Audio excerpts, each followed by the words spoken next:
भगवान की जय, कृष्ण मुरारी की जय, सनातन धर्म की जय।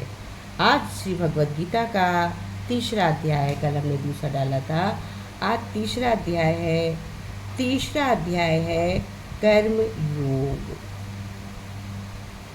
कर्म योग है तीसरा अध्याय। तो तीसरे अध्याय में कर्म योग में अर्जुन ने क्या कहा शब्दार्थों में अर्जुन ने क्या कहा?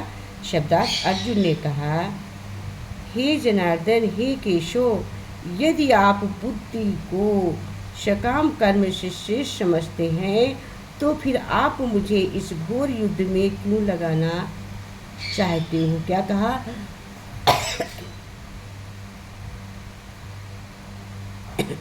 यदि आप बुद्धि में को सकाम कर्म के योग समझते हो तो फिर आप मुझे इस घोर युद्ध में क्यों लगाना चाहते हो? तो अब श्लोक का वो ये लोकार्थ था। अब है शब्दार्थ। अब श्लोक भावार्थ। श्री भगवान कृष्ण ने पिछले अध्याय में अपने घनिष्ठ मित्र अर्जुन को संसार के शोक सागर में उबरने के उद्देश्य से आत्मा के स्वरूप का विशद वर्णन किया है। क्या?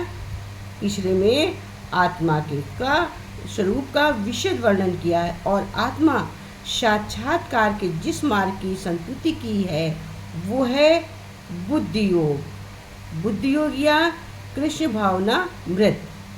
कभी कभी कृष्णा भावना मृत को भूल से जड़ता समझ लिया जाता है और ऐसी भ्रांत धारण वाला मनुष्य भगवान कृष्ण के नाम जप द्वारा पूर्णतया कृष्ण भावना भावती होने के लिए प्रायः एकांत स्थान में चला जाता है, किंतु कृष्ण भावनामृत दर्शन में प्रशिक्षित हुए बिना एकांत स्थान में कृष्ण नाम जप करना ठीक नहीं है। इससे अबोध जनता से केवल सस्ती प्रशंसा प्राप्त हो सकेगी, मतलब थोड़ी प्रशंसा प्राप्त हो सकेगी। अर्जुन को भी कृष्ण भावनामृत या बुद्धि योग ऐसा लगा मानो वो सक्रिय जीवन में संन्यास लेकर एकांत स्थान में तपस्या का अभ्यास हो। दूसरे शब्दों में हम ऐसे कह सकते हैं कि कृष्ण भावनामृत को बहाना बनाकर चतुर्थी पूर्वक युद्ध से जी छुड़ाना चाहता था, किंतु एक निष्ठ शिष्य होने के नाते उसने ये बात अपने गुरु के समक्ष रखी और कृष्ण से शरीरोत्तम कार्य विधि के विषय में प्रश्न किया। उत्तर में भगवान ने तृतीय अध्याय में कर्मयोग अर्थात कृष्ण भावनावृत्ति को कर्म का विशिष्ट व्याख्या की है, विशिष्ट व्याख्या बताई है।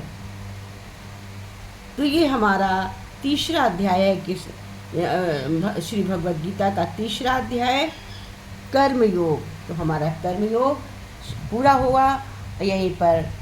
जय श्री कृष्णा, बांके बिहारी की जय और सनातन धर्म के साथ हरि ओम तत्सत।